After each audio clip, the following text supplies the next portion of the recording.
additional advanced tips for public speaking. This is again from Outstanding Public Speaking.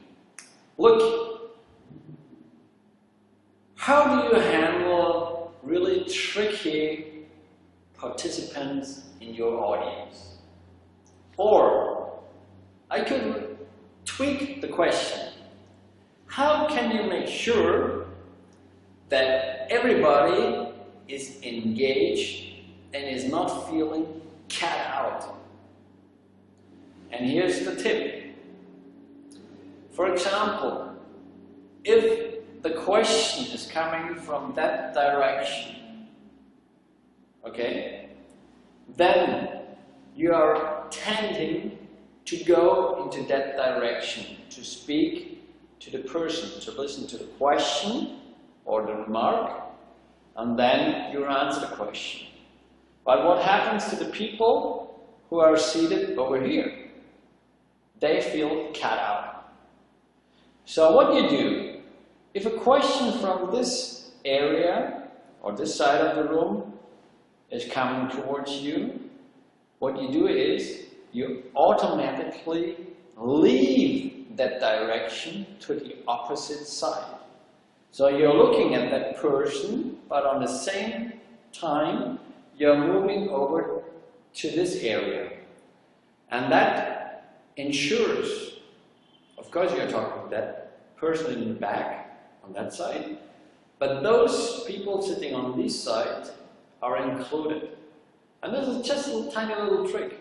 Or now you're getting a question from here, and then you immediately leave that direction and move on to the other side to include all those people sitting over there, looking at that person who is asking you a question. Of course, that's another advanced tip. You listen to that person, you have eye contact, and then you scan the audience and have short eye contact, especially with the people on the opposite side. You get it? You're listening to the question, you're scanning, making eye contacts, especially to that side, and then the question is done. Then you turn over and you give the answer. Again, you're talking to the person standing on the opposite side, looking to other people's eyes while telling you the answer. And that is making sure that you are engaging, not verbally, but with eye contact, the whole audience. This is a really advanced tip. Another thing which is related to that is that you approach people, that you're coming close, so they wake up, oh, he's coming, I'm not falling asleep, you know? Or you walk around, you go through the aisle, you go through the rows, you're coming back on stage. This is really getting into the audience energy, and they feel your energy, which is, of course, higher than the whole audience. Because you are the leading person. You have to lead the room. You have to lead the energy level. You have to be way above the energy level of your audience. And as I mentioned in earlier audios, you have to get your vibration high before you enter the stage. Okay? So keep eye contact, walk through the aisles, cross the side from the left to the right, either in the back or just in the middle of some rows, depending how much space is left. Walk around. And once again, if a question is coming from this side, you're moving to the opposite side. If the question is coming from that side, you move over here. What happens if the question is coming right out of the middle of the room? Okay. You're not standing in the middle of the room focusing on that person. Again, you do both. You walk to that side, have eye contact while listening to the question, And then you walk over to the other side, have eye contact with those people over here, listening to the question, and then answer the question while walking around. You get that point? Another thing, where do the troublemakers sit usually? In the front row, there are seated your raving fans. So you never have to worry about the front row.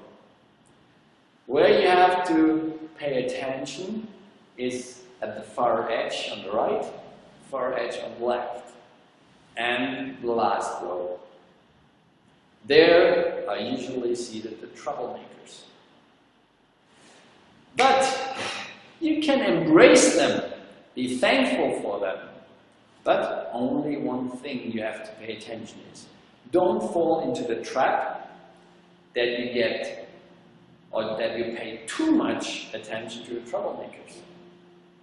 That's one thing most speakers are listening to, is that you are facing or looking those people in the eye. So you always are in touch with the troublemakers and the others get lost, at least the feeling. Okay, you get it? So you really have to keep a close eye on those, just in regards of your attention, to get aware if something is going on. But then, if you have answered the question, just leave them, kind of ignore them, don't look them in the eyes, because they try to drown your energy. You get it? Don't look them the whole time in the eyes. We are tending to pay attention to those people who pay attention to us, who are approaching us, looking in our eyes, like the front row. They are really raving fans and we like to see the energy, because that is raising yours as well. And then you're only looking at your raving fans, and all the others are feeling cut out. And this is nothing you want to happen.